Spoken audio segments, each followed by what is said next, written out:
Seguimos en Esta Casa No Es Hotel. Esta noche estamos con Manuel Canelas, Amaru Villanueva y Pablo Stefanoni hablando de varias cosas, de la elección, de qué nos deja, pero ahora mismo hablaremos del escenario internacional. Hoy se han realizado las elecciones en Brasil.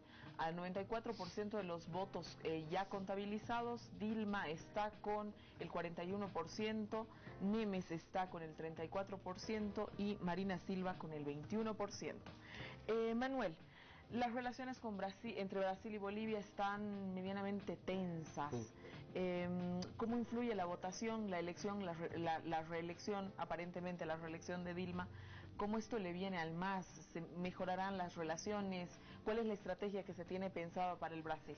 Claro, tienen que mejorar, tenemos que salir de ese impasse, que yo creo que es fruto más de malos entendidos que de cambios en la política estatal de ambos países respecto al vecino, que históricamente han sido muy buenas. Hay también una sintonía ideológica entre el Partido de los Trabajadores y el Movimiento del Socialismo, y en ese caso, digamos, de una buena relación a nivel estatal durante el gobierno del presidente Morales, sobre todo al principio, y una buena relación ideológica entre ambos partidos, el escenario más favorable geopolíticamente y diplomáticamente para un siguiente gobierno del presidente Morales, si ganamos las elecciones el 12 de octubre, sería una victoria del Partido de los Trabajadores.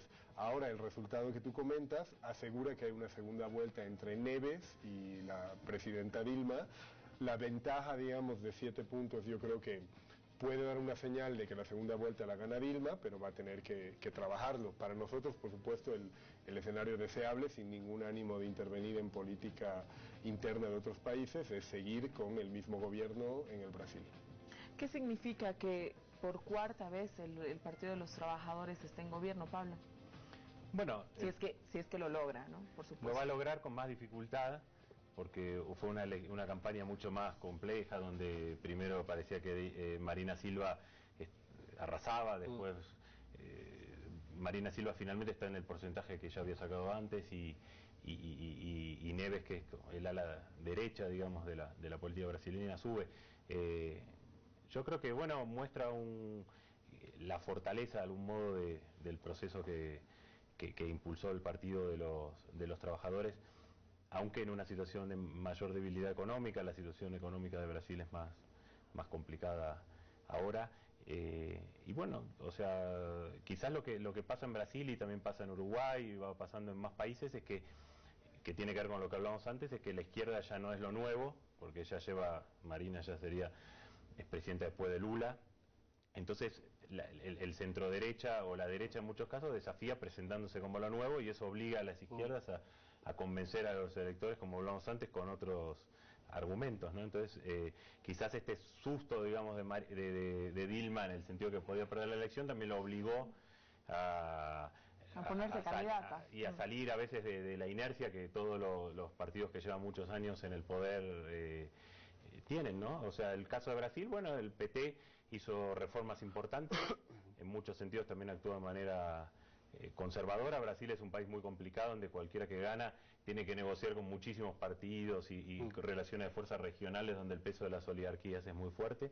Entonces se combinaron más ortodoxas en economía con algunos cambios en otros momentos. Sin duda no fueron cambios radicales, pero tuvieron efecto, por ejemplo, en políticas sociales y en transformaciones sociales profundas de mucha gente que salió de la pobreza, empezó a participar de lo que serían las nuevas clases medias, etcétera, etcétera, y eso todavía le da una base social al PT muy importante, que es la que se ve en esta elección, incluso para revertir situaciones complicadas como estos desafíos que tuvo Dilma en la última etapa, que parecía que podía perder la elección.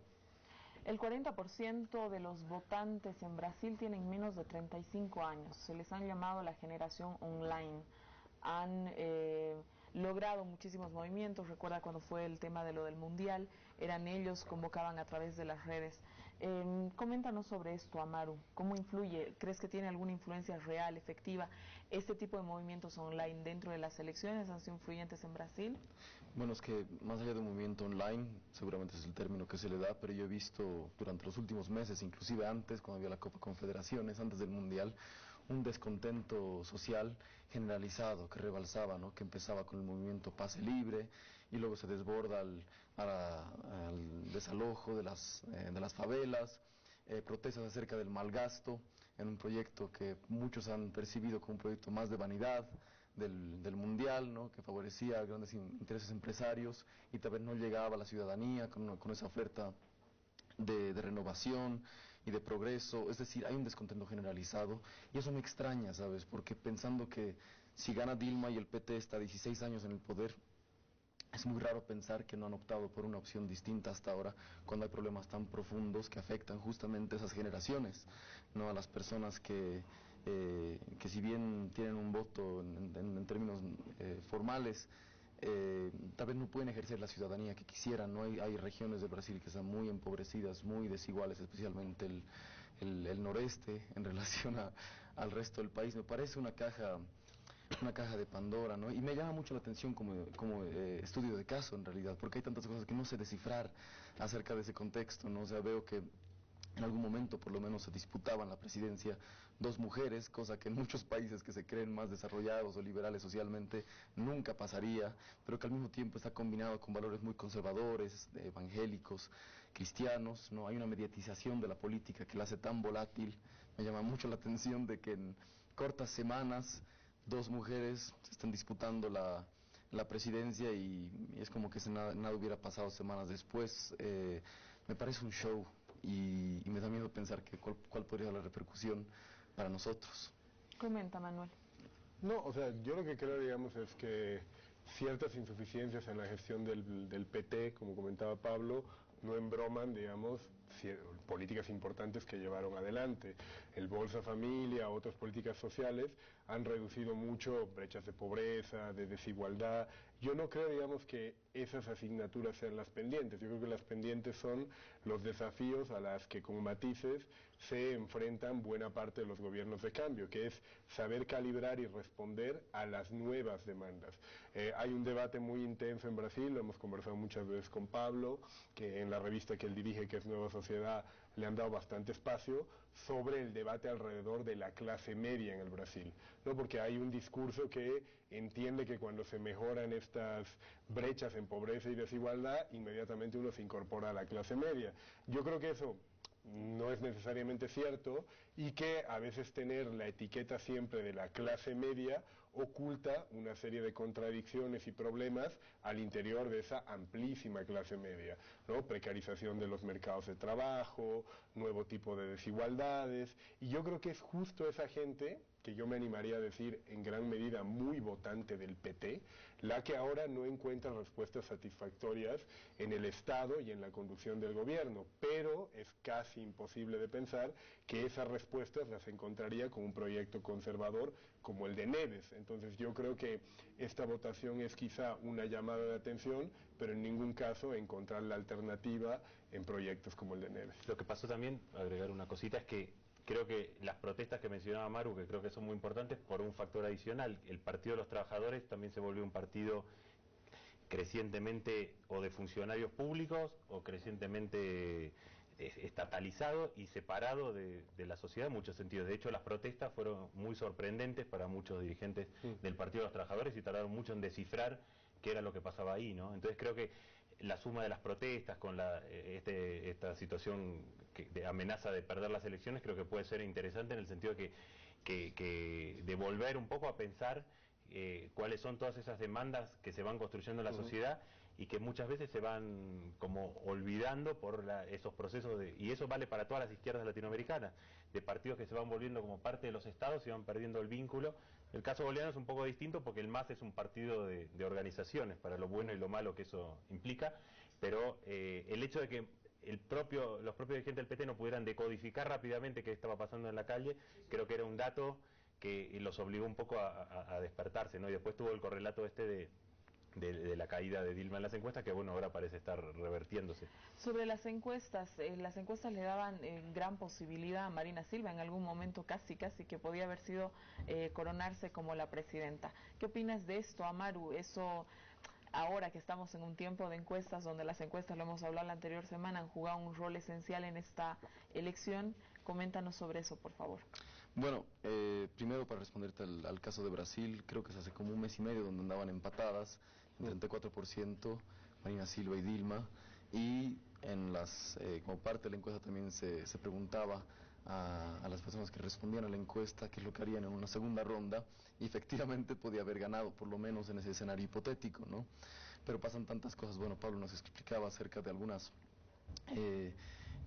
tal vez malas o confusas alianzas que empezó a formar Marina Silva, ¿no? Que o sea, salió después de la muerte del ex candidato, meteóricamente saltó como que al estrellato y con una muy fuerte narrativa y épica, ¿no? de su figura como política, como luchadora, pero luego se diluyó, y creo que en nuestro contexto es muy importante preguntarnos cuál es la importancia de las encuestas, ¿no?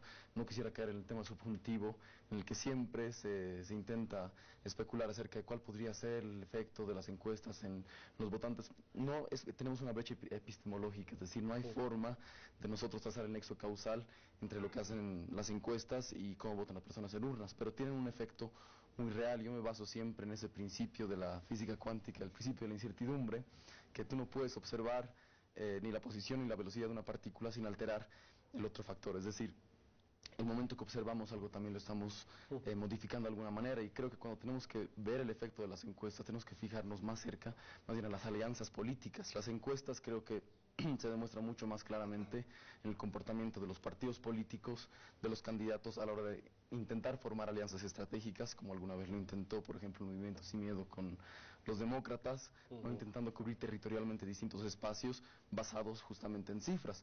Y por más de que les encante decir que no creen en las encuestas, de que se verá el día de las elecciones, son quienes creo que mayor interés tienen en lo que pasa ahí. ¿Un error en las encuestas podría generar algún efecto en la elección? Bueno, lo que pasa es que a veces también las encuestas muchas veces se equivocan, pero también las encuestas miden opciones de voto y a veces también los votantes cambian, ¿no? Entonces, en el caso de Brasil yo creo que no solo se trata de errores, sino que se trató de cambios en las preferencias de los electores.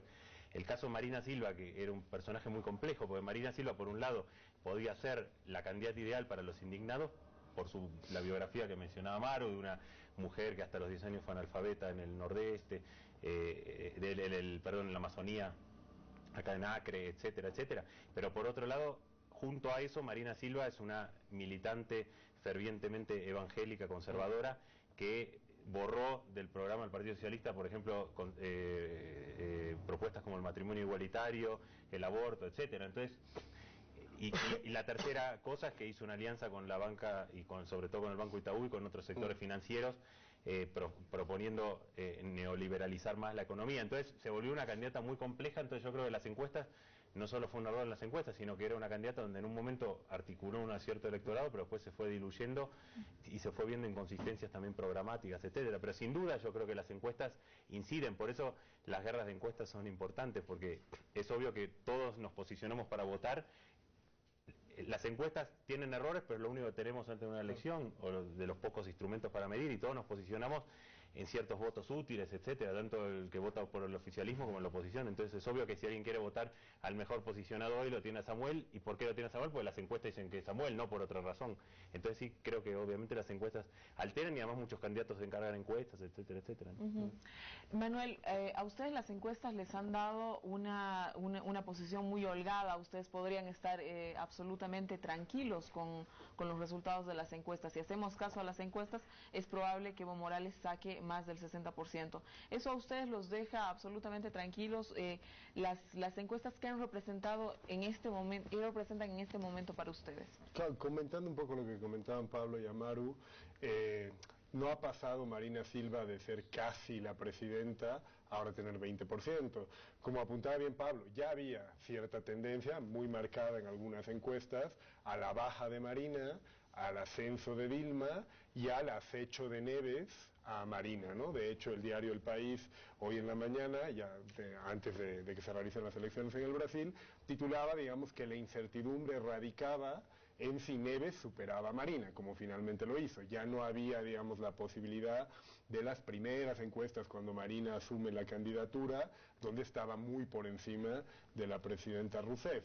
O sea, hay cierto vuelco, pero que ya se marcaba esa tendencia. Tampoco es que no tiene nada que ver la última encuesta con el resultado real. Sí, digamos, acentuar el desplome de Marina Silva, que se explica en buena medida por lo que comentaba Pablo, ¿no? Mensajes equívocos, no tuvo un buen desempeño en los debates, mandó mensajes de corte muy conservador, que a buena parte de su electorado, que son clases medias, urbanas, más o menos ilustradas, les sonaban muy mal, ¿no? El pasar de un día de aprobar el matrimonio homosexual a borrarlo del programa cuando unos pastores evangélicos se quejan, el decir que va a apostar por la Alianza del Pacífico y el asesoramiento del Banco Itaú, yo creo que son mensajes que explican por qué fue perdiendo fuerza. A nosotros las encuestas solo nos valen como un indicador de una tarea bien hecha, porque no hay que quedarse solo con los indicadores de intención de voto. Como bien apuntaba Pablo, la situación económica en Brasil no es muy óptima y la valoración del gobierno de Dilma no tiene la valoración que tiene el presidente Morales. Entonces hay como muchos aspectos que te llevan a entender por qué tenemos una puntuación tan elevada en estas encuestas en las que han salido en intención de voto. Sin embargo, nosotros la tomamos, como te digo, como un mensaje, con mucha cautela, de una tarea bien hecha, pero desde luego no las usamos como el resultado de las elecciones que se producirá en una semana. Para el resultado de las elecciones también te vamos a invitar después, Manuel. Quédese con nosotros, nos vamos a un corte en esta casa nosotros.